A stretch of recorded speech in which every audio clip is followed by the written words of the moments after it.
Hello friends, मैं हूं doctor सरिता जैन। आज हम बात करने जा रहे हैं सर्वाइकल एक्ट्रोपियन या सर्वाइकल इरोजन, जिसको कॉमनली हम कहते हैं बच्चेदानी के मुंह पे घाव होना। तो ये एक कॉमन कंडीशन होती है। इसको समझने से पहले हमें जो सर्विक्स पे सेल्स होते हैं इसके बारे में समझना ज़रूरी है। तो सर्विक्स देखा जाए तो इस तरह की एक स्ट्रक्चर होती है जिसमें ये बाहर की सर्विक्स की सरफेस होती है, ये इस पार्ट को एक्टोसर्विक्स कहते हैं, और ये अंदर का जो पार्ट होता है इसको सर्वाइकल कैनाल कहते हैं। तो ये जो बाहर की सरफेस होती है ये कवर्ड होती है एपिथेलियल सेल से। ये जो सेल्स होती है ये हार्ड होती हैं और स्मूथ होती हैं। जो दूसरी सेल्स होती है जो अंदर की तरफ होती है, सर्वाइकल कैनाल को जो कवर करती है, इनको ग्लैंडुलर सेल्स कहते हैं। ये सॉफ्ट होती है और थोड़ी सी रफ होती है। और जो इनका जो दोनों जो एपिथेलियल सेल्स होती है और जो ग्लैंडुलर सेल्स होती है, इनका जो जंक्शनल जोन होता है इसको कहते हैं ट्रांसफॉर्मेशन जोन। तो जो सर्वाइकल एक्ट्रोपियन या जो सर्वाइकल इरोजन है, इस कंडीशन में क्या होता है कि ये जो अंदर की तरफ जो ग्लैंडुलर सेल्स थी वो रिप्लेस कर देती है इन एपिथेलियल सेल्स को। मतलब ये जो बाहर की जो स्ट्रॉन्ग सेल्स थी, एपिथेलियल जो सेल्स थी, वो रिप्लेस हो जाती है ग्लैंडुलर सेल से।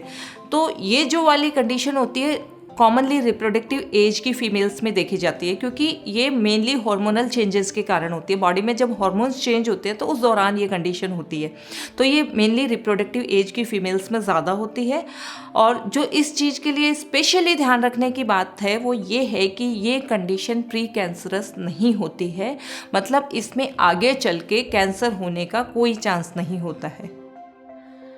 अगर हम सर्वाइकल इरोजन के सिम्टम्स की बात करें तो बहुत बार ये कंडीशन एसिम्प्टोमेटिक होती है। मतलब इसमें कोई भी सिम्टम नहीं होते, पर हम गायनेकोलॉजिस्ट के पास किसी और प्रॉब्लम के लिए गए हैं और एक्सीडेंटली ये कंडीशन डायग्नोस हो जाती है।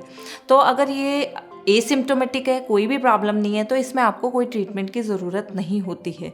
कई बार इसमें सिम्टम्स होते हैं जैसे एक्सेसिव म्यूकस डिस्चार्ज होता है जो कि ट्रबलसम हो सकता है, या फिर इंटरमेंस्ट्रुअल ब्लीडिंग होती है। मतलब पीरियड्स के बाद में भी बीच बीच में कई बार ब्लीडिंग होती रहती है, या फिर इंटरकोर्स के टाइम पे पेन या ब्लीडिंग होती है तो आपकी सेक्सुअल लाइफ पे फ़र्क पड़ता है।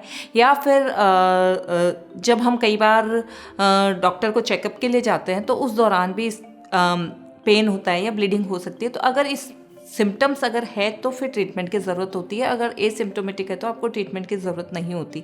परंतु जो खास बात ये है कि ये same symptoms means excessive discharge, pain, bleeding, intermenstrual bleeding, ये सब जो है ये सेम सिम्टम्स कई दूसरी कंडीशन जो कि थोड़ी सीरियस हो सकती है, जिनका ट्रीटमेंट ज़रूरी होता है, उनमें भी हो सकता है। तो हमें उन कंडीशंस को रूल आउट करना ज़रूरी होता है। तो ये जो कंडीशंस होती है ये होती हैं, कई बार बच्चेदानी में इन्फेक्शन हो सकते हैं, फाइब्रॉयड, पॉलिप, एंडोमेट्रियोसिस, ये कई कंडीशंस होती है। आईयूसीडी अगर इंसर्ट किया हुआ होता है तब हो सकता है, या फिर प्रेगनेंसी में कई कॉम्प्लिकेशन होते हैं जिस दौरान ये सिम्टम्स होते हैं।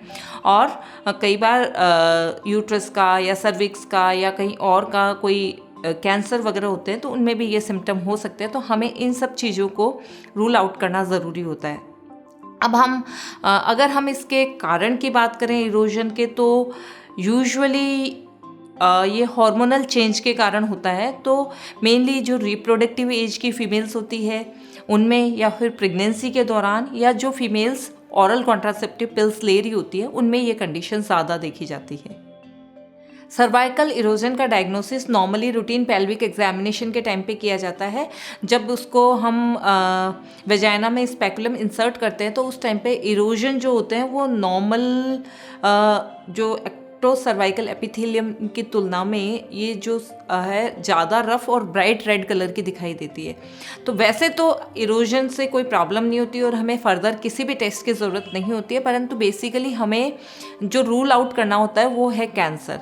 तो कैंसर को रूल आउट करने के लिए हम पैप स्मीयर करते हैं, जिसमें इसकी जो सुपरफिशियल सेल्स है और सर्वाइकल कैनाल से सेल्स को लिया जाता है और उसको टेस्ट के लिए भेजा जाता है। अगर ये टेस्ट नॉर्मल आता है और आपको कोई सिम्टम नहीं है तो आपको फर्दर कोई टेस्टिंग की ज़रूरत नहीं है। परंतु अगर ये टेस्ट एबनॉर्मल आता है या फिर आप सिम्टोमेटिक हो तो आपको फर्दर टेस्टिंग की ज़रूरत पड़ती है।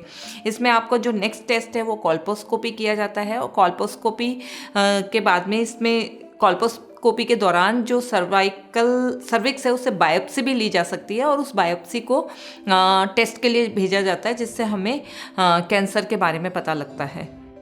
अब हम बात करते हैं सर्वाइकल इरोजन के ट्रीटमेंट के बारे में। अगर आपको कोई भी सिम्टम नहीं है, कोई परेशानी नहीं है, तो आपको किसी तरह के ट्रीटमेंट की ज़रूरत नहीं है।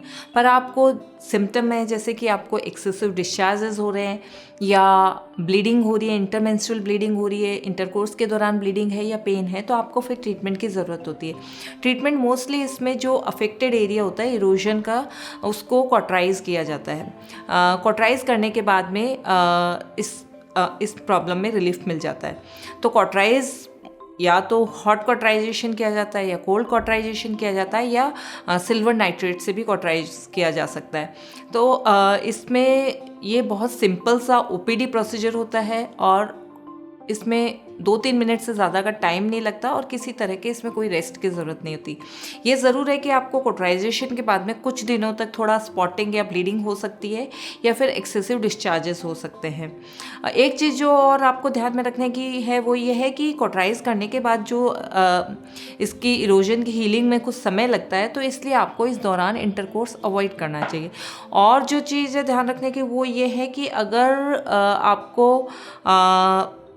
कॉटराइजेशन के बाद में फाउल स्मेलिंग डिस्चार्जेस हो रहे हैं या फिर ब्लीडिंग होती है, वो एक्सेसिव हो रही है या कई दिनों तक ब्लीडिंग रह रही है, तो ये इन्फेक्शन का साइन हो सकता है और इस कंडीशन में आपको अपने डॉक्टर को कंसल्ट करना चाहिए।